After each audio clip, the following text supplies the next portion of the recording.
Mummy, હું મારા ઘરે જાઉં? વહુ જવા વાળાને કોણ રોકી શકે છે? ઓય, મારા ઘરે જાઉં? બેબી તું તારા ઘરે જઈશ તો મારી જિંદગી ખલાસ થઈ જશે. સારું, તું નહીં જતી. મમ્મી, તો હવે હું નથી જતી. હારી ભલી ના ઘેર જતી હતી તે બેબી બેબી કરી રોકી લીધી.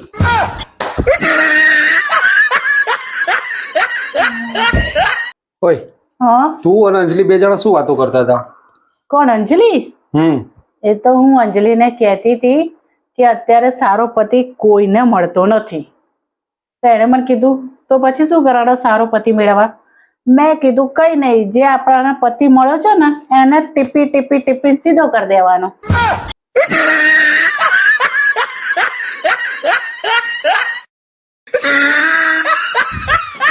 તો દોસ્તો, લગ્નના શરૂઆતના સમયમાં છે ને પત્નીને ગાંડી કહેવાય. એને કે ને બોલ બોલ ગાંડી, એને ગમે પણ ખરું. પણ લગ્નના 10 વર્ષ પછી છે ને એને ગાંડી કહેવાની ભૂલ ના કરાય. નકર છે ને આખા ખાનદાનમાં કોણ કોણ ગાંડું છે ને આખું લિસ્ટ આપી દે.